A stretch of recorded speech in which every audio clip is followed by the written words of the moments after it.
semuanya, kembali lagi di channel Dila.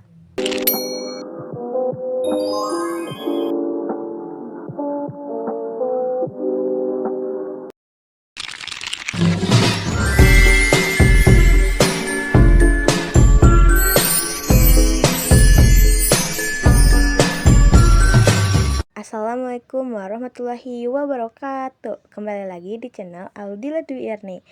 Nah, minggu kemarin kita sudah membahas cash and bank. Sekarang kita akan ngebahas piutang dan utang di dalam ODU.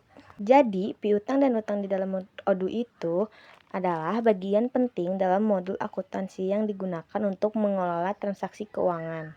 Selanjutnya, kita masuk ke pengertian piutang dan utang. Yang pertama, piutang, uang yang harus diterima perusahaan dari pelanggan. Utang, kewajiban perusahaan untuk membayar pemasok.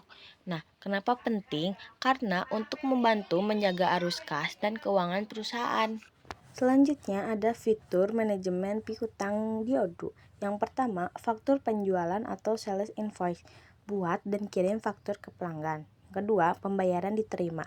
Catat pembayaran pelanggan dan tanda faktur sebagai lunas. Yang ketiga, laporan umum piutang atau aging report, yaitu pantau faktur yang belum dibayar. Yang terakhir, rekonsiliasi otomatis. Pastikan faktur dan pembayaran cocok. Ada juga fitur manajemen utang di ODU. Yang pertama, faktur pembelian vendor bills. Rekam faktur yang diterima dari pemasok. Yang kedua, pembayaran kepada pemasok. Catat pembayaran untuk mengurangi saldo utang. Yang ketiga, laporan umum utang atau aging report.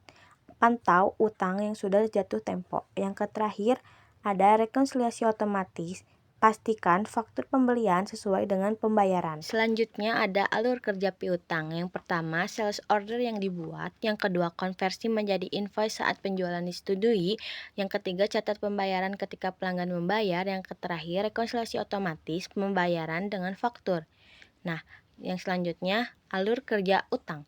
Yang pertama, purchase order dibuat kepada pemasok. Yang kedua, vendor bill diterima dan dicatat.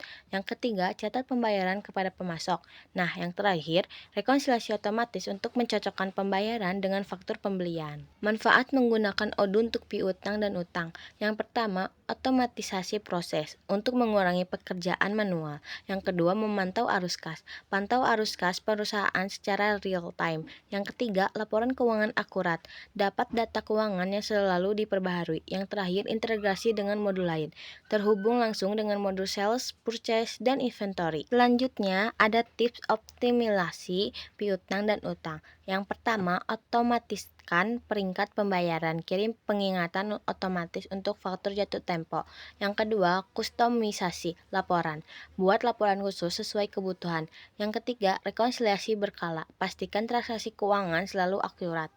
Nah, jadi dapat disimpulkan dengan modul akuntansi di ODU, manajemen piutang dan utang dapat dilakukan secara otomatis melalui proses rekonsiliasi yang memungkinkan laporan keuangan selalu akurat dan terkini. Terima kasih kepada semuanya yang telah menonton dari awal sampai akhir. Semoga video ini bermanfaat untuk kita semua. Wassalamualaikum warahmatullahi wabarakatuh.